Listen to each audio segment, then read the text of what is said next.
이번 영상은 매일경제의 4월 15일자로 올라온 강영웅 기자님의 역사 칼럼을 바탕으로 추가 정보를 덧붙여 제작되었습니다. 중세부터 근대까지 유럽 전체엔 기독교가 매우 강한 영향력을 펼치고 있었습니다. 처음 기독교가 온 유럽에 퍼졌을 때 자위행위는 신의 섭리에 어긋나는 행동으로 여겨졌습니다. 오직 부부관계 시 남성이 위에 있는 정상위만 정당한 것으로 받아들여졌죠. 그래서 이런 정상위엔 미셔너리 포지션이란 이름이 붙었습니다. 아메리카 개척 당시 이상한 체위를 하던 원주민에게 경악한 선교사들이 선교는 반드시 이 자세로 해야 한다고 가르친 것에서 이름이 굳어졌다고 전해지고 있습니다. 그러나 초창기엔 국왕 선교나 자위를 비롯해 특이한 자세의 성관계 역시도 그렇게 큰 죄라고 여기지는 않았습니다. 그렇다면 어째서 유럽 사회는 자위가 죄악시되는 시대까지 흘러가게 된 걸까요?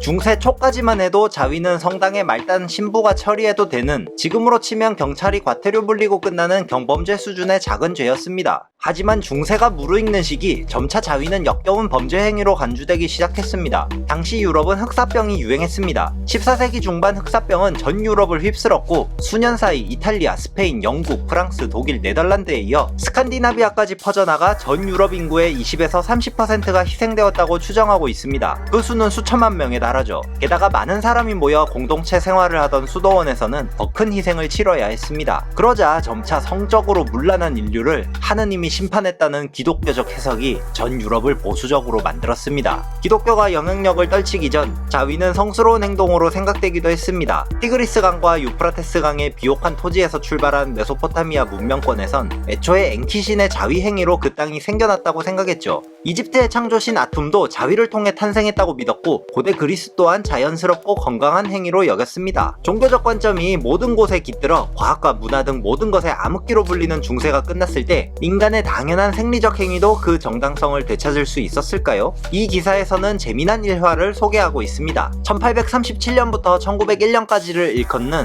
빅토리아 여왕이 영국을 다스리던 빅토리아 시대, 종교에 신실하고 착하게 살던 한 소년이 무거운 마음으로 목사를 찾았습니다. 그는 이웃마을 처녀를 생각하며 지난밤 자위 행위를 하였고 스스로를 용서할 수 없어 교회를 찾아 자신의 죄를 고백한 것이죠. 그러자 목사는 주님의 어린 양이여 너를 용서하노라 라는 말과 함께 속옷 하나를 건넸습니다. 그리고 그 속옷엔 중요 부위를 향하는 칼날이 박혀 있었죠. 바로 우발적인 자위를 막을 수 있는 장치였습니다. 구독해주세요. 18세기와 19세기 계몽주의가 찾아오며 차츰 유럽에서는 맹목적인 종교적 시각이 많은 분야에서 사라지기 시작했습니다. 아프면 기도하며 하느님과 예수님을 찾던 것에서 벗어나 질병을 분류하고 세균을 발견하는 등 의학적인 발전도 있었죠. 하지만 자위는 전혀 반대의 방향으로 받아집니다. 한 외과 의사가 쓴 것으로 추정되는 오나니아 혹은 극악무도한 자기오염의 죄라는 책이 1712년 영국에서 출판됩니다. 이어서 수십 년 뒤 스위스 출신의 오기스트 티소 박사가 쓴 오나니즘, 자위를 통해서 유발되는 질병에 관하여 라는 저작물도 출판됩니다. 두 책은 공통적으로 자위가 인체에 미치는 악영향을 정리하고 있습니다. 자위 행위를 즐기면 간질, 히스테리, 턱관절 질환에 시달리고 정자가 퇴화된 나머지 병든 아이를 낳거나 자살하게 된다거나 자위는 소화기와 호흡기의 약화, 불임, 류머티즘, 종양, 임질, 지속발기증, 실명, 정신 이상의 원인이라고 주장합니다. 물론 말도 안 되죠. 그러나 종교개혁의 선두주자 마틴 루터가 자위는 낙태와 같다고 했고 카톨릭보다 더욱 보수적으로 변한 개신교 국가에서는 자위를 더욱 심각하게 여겼습니다. 티소 박사는 뇌가 말라썩은 호두알처럼 굴러다니는 소리가 난다고 진단한 한 환자의 원인을 자위로 인한 정액의 과도한 유실이라며 일방적으로 규정해버리고 유명한 철학자였던 루소는 자위는 정신적 강간이라 정해버렸으며 백과전서를 쓴 디드로는 자위는 손을 통한 범죄라는 정의를 내렸습니다. 설상가상으로 보수적인 청교도가 세운 국가인 미국에선 자위 행위를 한 사람을 사형에 처할 수 있다는 법을 정한 지역까지 생겨나기도 했습니다. 세계적인 베스트셀러가 되어 불티나게 팔려나간 이런 자위 금지서와 유명인들의 철학으로 팽배해진 자위는 곧 범죄라는 인식은 상당히 오래 지속되었습니다.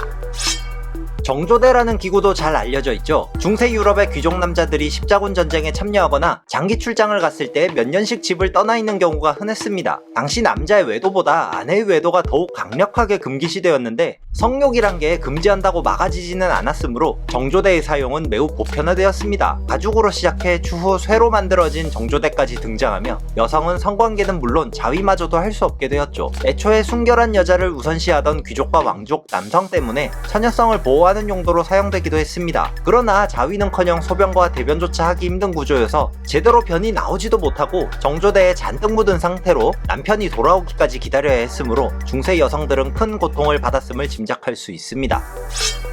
오늘날 우리는 자위는 건강한 남녀가 즐길 수 있는 신체 활동 중 하나라는 점을 잘 압니다. 그러나 과학자들의 노력이 없었다면 지금도 자위를 혐오하는 시대에 살고 있었을지도 모릅니다. 1897년 생물학자 헤브록 앨리스는 건강한 개인이 어느 정도 자위 행위를 해도 심각히 해로운 결과가 반드시 뒤따르지는 않는다는 지금으로는 아주 당연한 말을 하였고, 성과학자 알프레드 킨제이가 1948년 킨제이 보고서를 발표하며 자위는 남성과 여성에게 본능적인 행동이라고 분석했습니다. 이런 과학자들의 주장 끝에 자위는 비로소 잘못된 행위라는 인식에서 서서히 벗어나게 되었습니다. 1972년이 되어서야 미국 의학협회는 자위 행위를 정상적인 것으로 선언했고 1995년엔 국제 자위의 날이 제정되기도 했습니다. 로마 제국 이후 인류는 1700년에 달하는 시간 동안 지극히 정상적이고 건강한 생리적 활동을 남의 눈치를 보며 몰래 해야 했던 셈입니다. 당연한 상식을 당연하게 받아들이는 현대에 살고 있다는 점에 감사하며 이번 영상 마치겠습니다. 역사 속엔 지금 생각하면 정말 말도 안 되는 성과 관련된 다양한 이야기거리가 있으니 다음 기회에 다른 주제로도 다뤄보겠습니다.